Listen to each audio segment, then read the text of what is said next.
I married my wife Elise 12 years ago. She has a 16-year-old daughter, Anna, from her previous relationship, and we have a 7-year-old son as well. From pretty much the beginning of our relationship, Anna and I have never gotten along. I don't know how to emphasize that it is not because of a lack of trying. She just does not like me. When she was young, she was just scared of me and afraid I'd tear their family apart. Nowadays it's more of a neutral dislike rather than strong antipathy, so I suppose that's progress. Elise is a stay-at-home mother, so she relies on me for income. As a result, I pay for everything for Anna. Food, clothes, volleyball fees, field trips. I take an interest in her hobbies. I go to her games. I'm not saying I'm perfect, but I try my damn hardest to be the stepfather I can. But it's so hard. Always giving me curt one-word responses. Always having to have an attitude. She does things to get a rise out of me. Staying out late reeking of booze. Always trying to sneak boys in.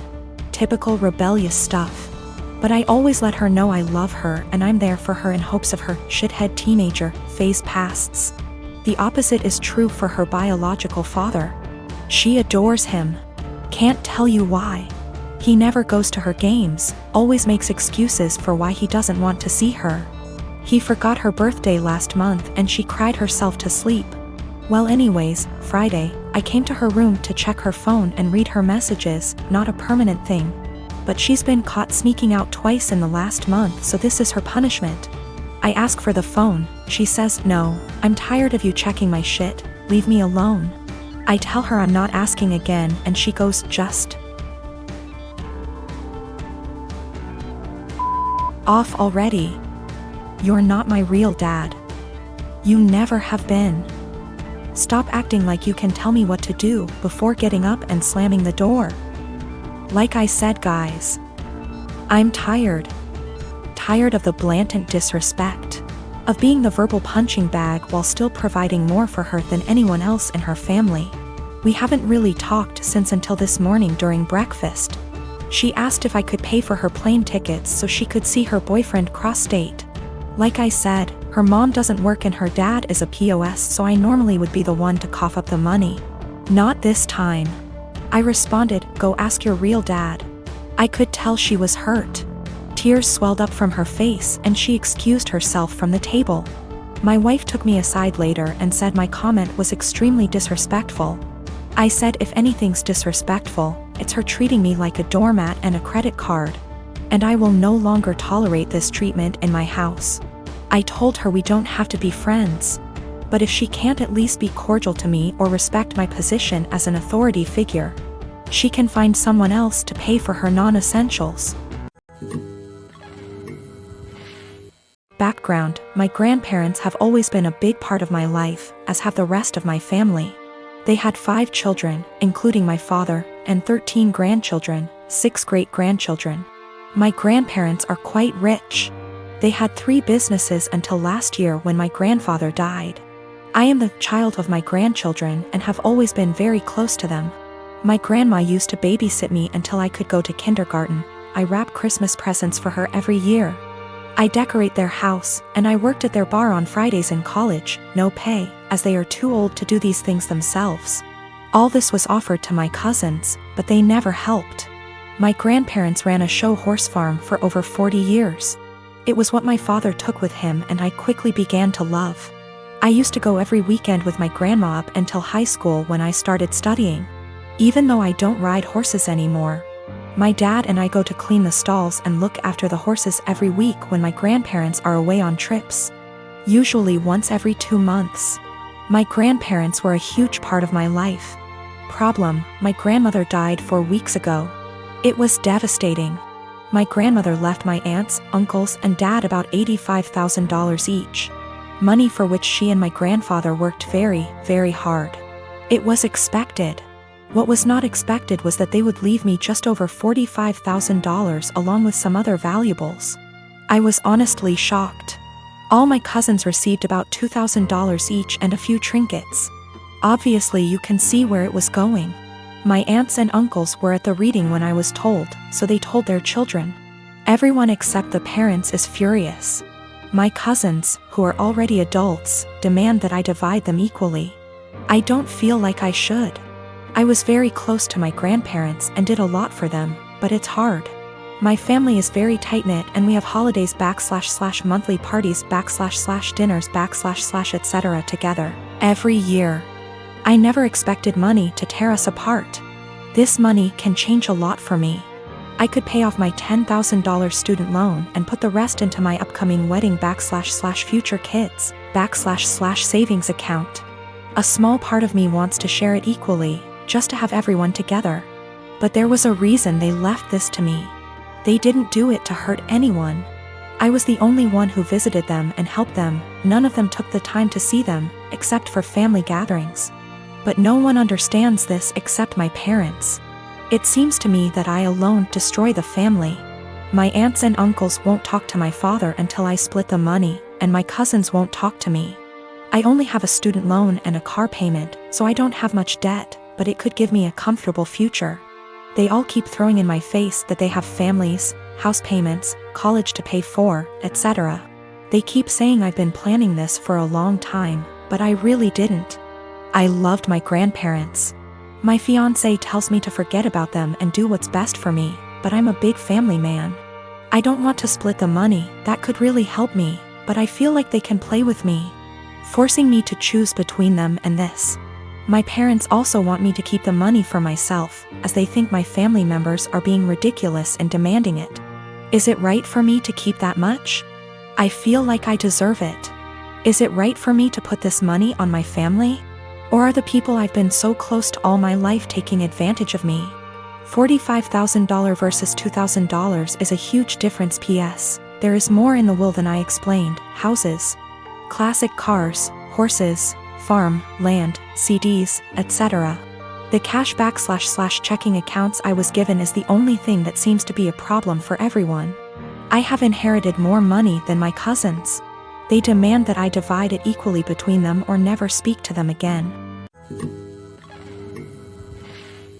I am a 39-year-old male, and I lost my late wife 6 years ago. I have a 16-year-old son, Daniel, and I recently got engaged to my fiancé of 2 years. Her mom and I aren't on good terms because of how she behaves. She's a controlling, self-centered, Dolly Parton wannabe. I learned to ignore, but she's been annoying Daniel and criticizing his personality regularly. He's a private kid and still hasn't gotten used to the new family dynamic, but he's in therapy and is doing fine. She keeps diagnosing him left and right, calling him antisocial, autistic and other crap. Fact is, Daniel is a shy, well-mannered kid, but people confuse that with being antisocial. Mother-in-law tried several times to force Daniel to open up by embarrassing him with personal questions on family dinners and test his personality type. I've realized the effect her behavior had on Daniel, so I gave him the choice to no longer be in the same room / house as mother-in-law, and he appreciated this a lot. Mother-in-law didn't like that Daniel kept his distance and no longer visits and kept ing about how spoiled he will become for her daughter to deal with. I told her to stop bringing it up, but she cried, "I'm just doing this for Danny." Last week she visited unexpectedly, wanting to say hi to Daniel. After Daniel greeted her, he went into the bathroom and she went into the living room with my fiancé. I was in my bedroom when Daniel came and said his journal was gone. We looked for it but didn't find it. I asked my fiancé, who was alone in the kitchen, but didn't see it. I paused for a second to ask where mother-in-law was. My fiancé said in the living room, but I saw her coming down the stairs. I asked where she was. She said the bathroom. I saw her purse in hand, so I bluntly asked if she took Daniel's journal. She looked offended and called for my fiancé when I insisted to see inside her purse. She wanted to leave, but I didn't let her. Fiancé told me to stop it, but I insisted, and the journal was there. Mother-in-law tried to explain this was her only chance to get to know Daniel better because she cares about him. I blew up at her and berated her for stealing from my son and told her she's banned from my house for the stunt she pulled. She argued with me, then left. My fiancé apologized for her but said banning her from the house was over the top. It backlashed and father-in-law argued and hoped his daughter realizes how I am and call off the wedding for refusing to apologize to Mil. Fiancé said her family won't come to the wedding till I reconcile with her mom and cancel the ban, but I won't let my son be disrespected in his own house and asked my fiancé to understand. I'm refusing to reconcile but am aware this could ruin my relationship with all my in-laws, not just mother-in-law, and my fiancé thinks I'm selfish to cause drama. So I live in a flat with 3 other people, childhood best friend, a guy from my uni course and his cousin. For the most part we get along really well and rarely have disagreements. However, this has been a real point of contention lately. About 6 months ago I began a relationship with a guy I've known for a couple of years.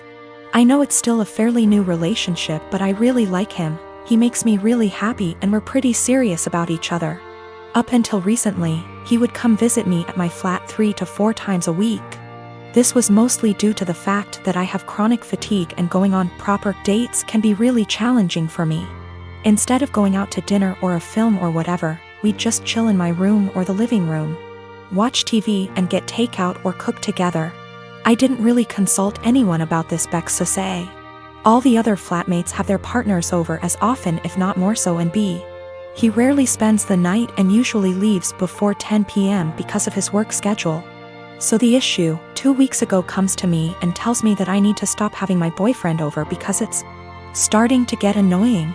I asked her why and she said it's irritating to have someone who doesn't live there skulking around all the time.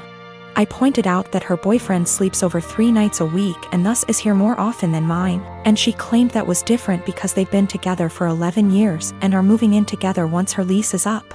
She said she's discussed it with the other flatmates and they've all agreed he needs to stop coming over or he has to chip into the rent, because it's getting ridiculous. Note, nobody else's partner chips in on the rent. I confirmed with the other 2 that yes, this is an agreement they've made. Though my best friend said basically made her agree by threatening to cut off the Wi-Fi and utilities, which are in her name, if she didn't. I asked if this rule applies to everyone, but apparently it's just me. I pointed out that it's unfair and was basically told to deal with it. My potential assholery, I've begun loudly insisting that if my partner isn't allowed to come over, neither is anybody else's. If I answer the door to anyone's partner, I'll send them away. If I come home and someone's partner is there, I'll make a point to mention that I thought we weren't having partners who don't pay rent over anymore. I've asked boyfriend over and over how much rent he's paying and pretend to be affronted and make a fuss when he says he doesn't. Everyone's pretty pissed at me and is telling me I'm being unreasonable.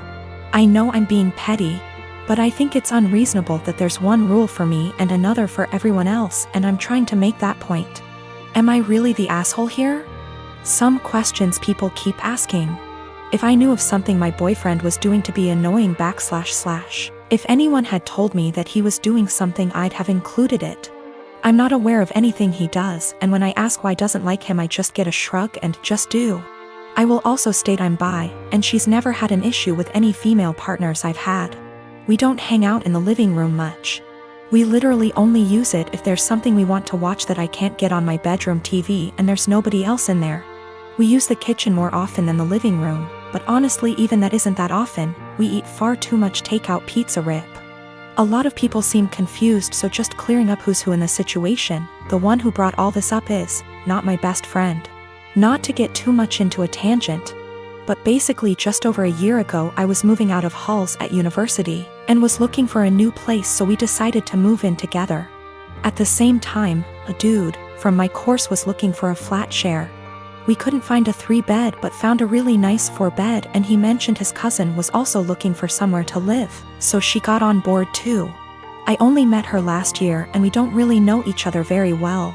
By chronic fatigue I mean chronic fatigue syndrome. Sorry, that's apparently so unclear.